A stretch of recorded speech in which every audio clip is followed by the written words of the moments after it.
ओम शांति। 23 अक्टूबर 2022। अव्यक्त मुरली।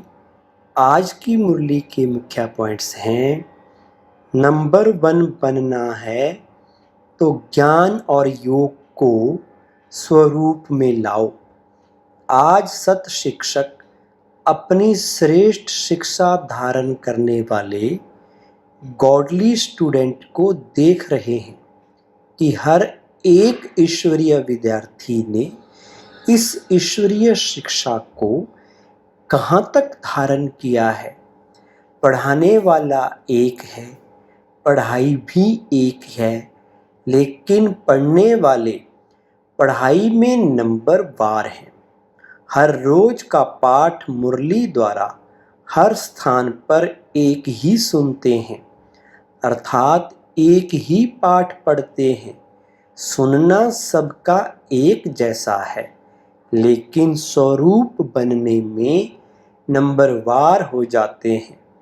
लक्ष्य नंबर 1 का है, लेकिन रिजल्ट में नंबरवार हो जाते हैं, क्योंकि लक्ष्य को लक्षण में लाना, इसमें फर्क पड़ जाता है।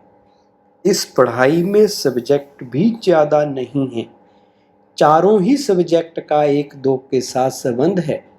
जो ज्ञानी तू आत्मा है वह योगी तू आत्मा अवश्य ही है, और जो ज्ञानी और योगी होगा उसकी धारणा श्रेष्ठ स्वतः होगी, सहज होगी, ना कि धारणा में मुश्किल होगी। जो ज्ञानी तू आत्मा, योगी तू आत्मा है, वह धारणा में कमजोर हो सकता है? नहीं। होते तो हैं तो ज्ञान योग नहीं है। ज्ञानी है, लेकिन ज्ञानी तू आत्मा वो स्थिति नहीं है। योग लगाने वाले हैं, लेकिन योगी जीवन वाले नहीं हैं। जीवन सदा होती है और जीवन नेचुरल होती है।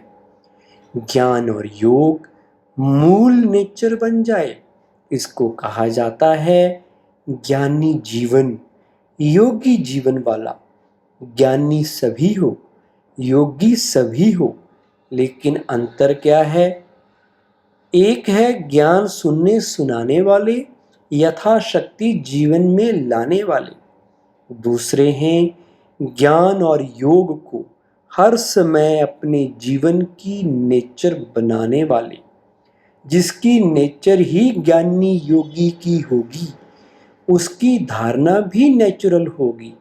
बार बार पुरुषार्थ नहीं करना पड़ेगा कि इस गुण को धारण करूं, उस गुण को धारण करूं। तीनों सब्जेक्ट का कनेक्शन है। जिसके पास इतनी अनुभूतियों का खजाना संपन्न होगा, ऐसी संपन्न मूर्तियां स्वतः ही मास्टर दाता बन जाती हैं। दाता अर्थात सेवाधारी। दाता देने के बिना रह नहीं सकता। दातापन के संस्कार से स्वतः ही सेवा का सब्जेक्ट प्रैक्टिकल में सहज हो जाता है। चेक करो, अगर बार बार किसी भी बात में स्थिति नीचे ऊपर होती है, अर्थात बार बार पुरुषार्थ में मेहनत करनी पड़ती है, इससे सिद्ध है कि ज्ञान की मूल सब्जेक्ट के 2 शब्द रचता और रचना की पढ़ाई को स्वरूप में नहीं लाया है। ब्राह्मण जीवन का नेचुरल स्वभाव संस्कार ही योगी जीवन, ज्ञानी जीवन है। जीवन अर्थात निरंतर सदा। आज दीपावली मनाने आए हैं। मनाने का अर्थ क्या है? दीपावली में क्या करते हो? दीप जलाते हो। आजकल तो लाइट जलाते हैं, और लाइट पर कौन आते हैं? परवाने। और परवाने की विशेषता क्या होती है? फिदा होना। तो दीपावली मनाने का अर्थ क्या हुआ? तो फिदा हो गए या आज होना है। दीपमाला पर ये अपना ही यादगार मनाते हो। जब दीपक देखते हो तो समझते हो ये हमारा यादगार है, स्मृति आती है। यही संगम युग की विशेषता है, जो चैतन्य दीपक अपना जड़ यादगार दीपक देखते हो, चैतन्य में स्वयं हो और जड़ यादगार देख रहे हो। आज बाप दादा सभी देश विदेश के सदा जगे हुए दीपकों को दीपमाला की मुबारक दे रहे हैं, बधाई दे रहे हैं। दीपावली मुबारक, अर्थात दीपमाला माल संपन्न बनने की मुबारक।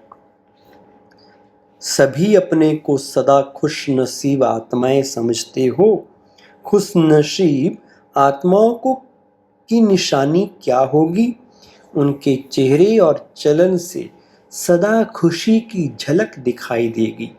चाहे कोई भी स्थूल कार्य कर रहे हों, साधारण काम कर रहे हों, लेकिन हर कर्म करते खुशी की झलक दिखाई पड़े।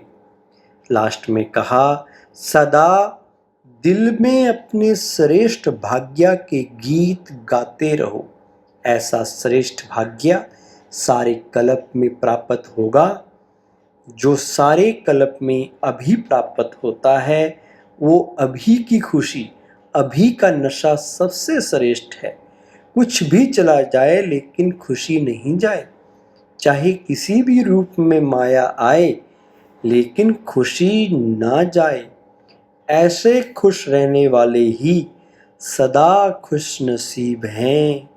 आज का वरदान, उमंग उत्साह के आधार पर सदा उड़ती कला का अनुभव करने वाले हिम्मतवान भव।